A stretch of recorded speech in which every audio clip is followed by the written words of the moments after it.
वेद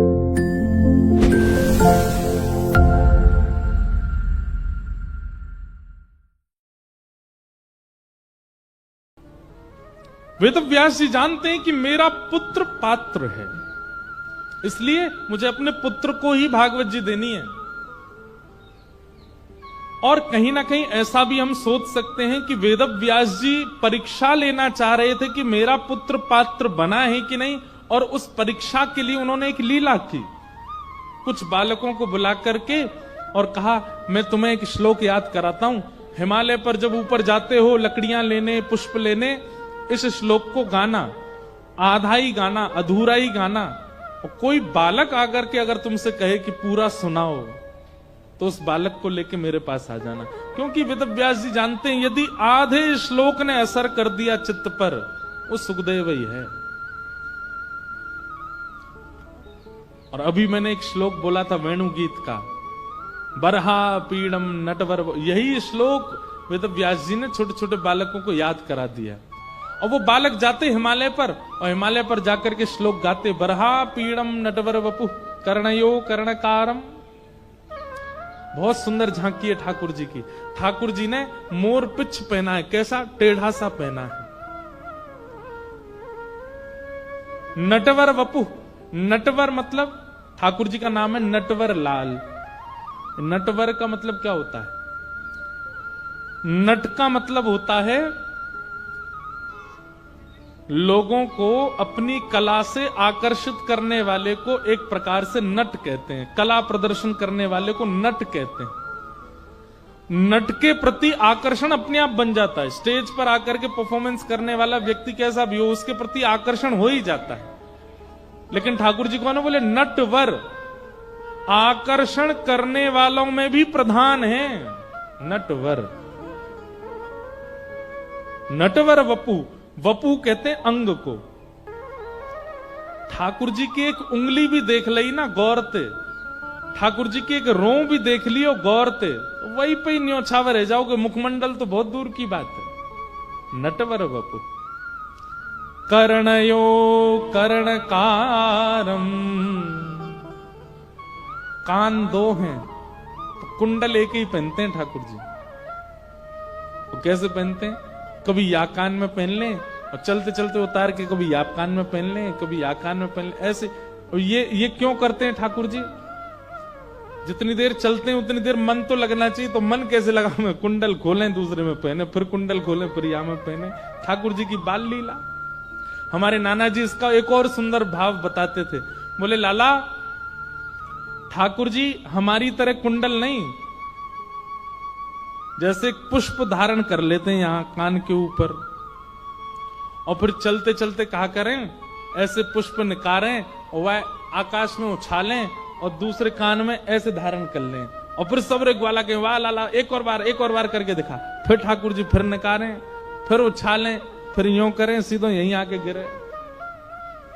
जैसे south Indian पिक्चरों में एक्टर करता है ना, चश्मा उछालता है सीधे आंख पे ही आके लगता है, ऐसे ठाकुर जी हमारे लीला करते, सब ग्वाला मचल जाते, वाह लाला हम करके दिखाएंगे, लेकिन उनसे हो नहीं पाता। फिर ठाकुर जी आनंद कर। तो कर्णयो कर्णकारम, जो बार बार फेर फेर करके अपने कानों के कुंडलों को बदलते रहते हैं चलते चलते।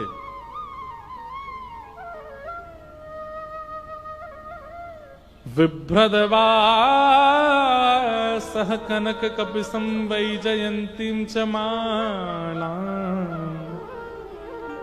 ठाकुर जी जब ग्वाल बालों के संग चलते भय आते हैं ना, देखो बिहारी जी की पोशाक कैसी चमकती है। अब मधुमंगल श्रीदामा आदि ये सब लोग जब चलते हैं ठाकुर जी के बीच में, ठाकुर जी की अलग ही चमक होती है। कोई दूर से भी गुजर रहा होता है, एक बार देख लेता है, तो एक बार देखने के बाद फिर देखता है और फिर स्थिर होकर देखता रहता है कैसे चलते आ रहे हैं, मनोहर चाल। वैजयंती माला पहनी है ठाकुर जी ने। वैजयंती माला किसको कहते हैं? वैजयंती माला में 11 प्रकार के अलग अलग पुष्प हैं। या तो 11 प्रकार के अलग पुष्प, या फिर 11 प्रकार के रत्न, या फिर 11 प्रकार की मणियों से उसकी बहुत सुंदर व्याख्या है, विस्तृत व्याख्या है वैजंती माला की। ठाकुर जी वो धारण करते हैं। तो 11 पुष्प ऐसे नहीं एक के पीछे एक पिरो दियो, उसकी सजावट ऐसी की गई है, वो 11 अलग अलग रंग अलग अलग दिखाई देते हैं, ठाकुर जी उसको धारण करते। वही जयंतीम च माला रंध्रान वेणो अधर सुधया पूरयन गोप वृंदई। श्रीमद् भागवत का वेणु गीत सुनने लायक है। ठाकुर जी जब वेणु वादन करते हैं ना, तो जैसे तेज हवा चलने पर वृक्ष मचलते हैं, ऐसी ठाकुर जी की मधुर वेणु पर मानव नहीं, जीवात्मा नहीं, गोपियां नहीं, वृक्ष वल्लरियां भी ऐसे झूमने लग जाते हैं। उनके पुष्प, उनके पत्र, जो वृक्ष कभी बंजर हो गया हो, जिसमें कभी पुष्प नहीं आते, ठाकुर जी उसके समीप से भी वंशी बजाते हुए निकल जाते हैं, तो उसमें भी सुंदर सुंदर पुष्प प्रकट हो जाते हैं। एक जगह तो ऐसा वर्णन है कि श्याम सुंदर और बलराम जी जब चलते हैं मार्ग पर, सारे वृक्ष एक एक बार अपनी टहनियों को इतना नीचे झुका देते हैं कि ठाकुर जी के चरण स्पर्श कर लें, एक बार दंडवत कर लें, प्रणाम कर लें।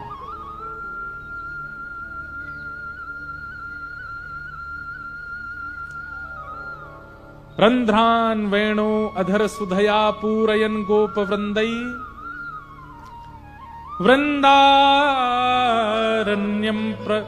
वृंदारण्यम स्वपदरमणम प्राविशद गीत कीर्ति।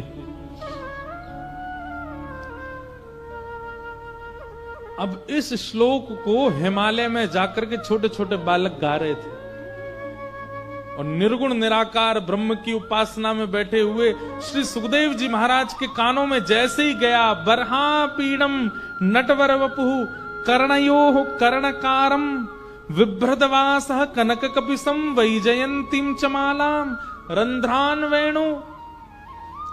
ये छवि, ये श्लोक कान में नहीं गया है, सीधे स्वरूप प्रकट हो गया ठाकुर जी का सुखदेव जी के चित्त में।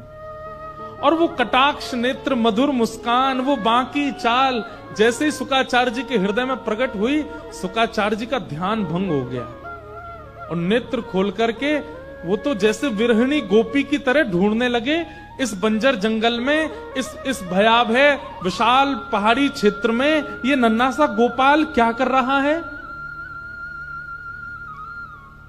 गूंज आ रही थी दूर से छोटे छोटे बालकों के मधुर स्वर की। दौड़े हैं श्री सुखदेव जी महाराज, और उन बालकों से जाकर के एक व्याकुल गोपी की तरह पूछने लगे, कौन है ये जिसके बारे में तुम गा रहे हो? ये जो वंशी बजा रहा है, जिसके कानों में कुंडल है, जो पीतांबरी पहना है, जिसने मोरपंख, ये कौन है? इसके बारे में और बताओ। किसका बेटा है, किसका भाई है, कहां रहता है, इसके बारे में थोड़ा और तो बताओ। छोटे छोटे बालक बोले, हमें तो बस इतना ही आता है, इनकी पूरी जानकारी हमारे गुरुदेव के पास है, आपको इच्छा हो तो चलो। और श्री सुखदेव जी महाराज उन बालकों के साथ आए। जैसे ही आकर के देखा, बद्रिकाश्रम में सरस्वती नदी के तट पर आश्रम श्री वेदव्यास जी महाराज का, देखते ही शुकाचार्य जी प्रसन्न हो गए, ये तो मेरे पिताजी हैं। चरणों में जाकर के प्रणाम किया, पिताजी। हालचाल नहीं पूछा, कोई और बात नहीं, सीधे ये बच्चे जो श्लोक गा रहे थे उसमें जिस रूप का वर्णन था, मैं उन्हें और जानना चाहता हूं। मानो जैसे उन्होंने मेरा चित्त पकड़ लिया है। पिताजी, ये कौन है, इनके बारे में मुझे बताओ। तब वेदव्यास जी महाराज ने श्री सुखदेव जी महाराज को भागवत की कथा अध्ययन कराई, सुनाई। और श्री सुखदेव जी महाराज उस मधुर कथा को श्रवण करके, अध्ययन करके अत्यंत शांत हृदय के हो गए, अत्यंत प्रसन्न चित्त होगा। मैंने कल भी कहा था ना, बहुत बहुत लाइट फील कराती है कथा। आप जैसे मानो एक पंखुड़ी हवा में लहराती है ना, ऐसे लहराने लगोगे अपने जीवन में। जीवन में आने वाली विपत्तियां इतनी परेशान नहीं करेंगी आपको। ऐसे हो गए श्री सुखदेव जी महाराज, और पिताजी को प्रणाम करके निकल पड़े। तभी गंगा जी के तट पर एक प्यासा बैठा था जिसका नाम था परीक्षित। उन परीक्षित जी को जाकर के श्री सुखदेव जी ने यही भागवत की कथा सुनाई। प्रश्न उठता है, गंगा जी के तट पर कोई प्यासा कैसे रह सकता है? बोले उनकी प्यास गंगा जी बुझा नहीं सकती थी, वो विचित्र प्यास थी। सौनकादि ऋषियों ने प्रश्न किया, महाराज अब कृपा करके हमको परीक्षित के बारे में बताओ, ये परीक्षित कौन है? इन परीक्षित के बारे में हमें विस्तार से बताओ। और यहां से महाभारत का प्रसंग प्रारंभ होता है।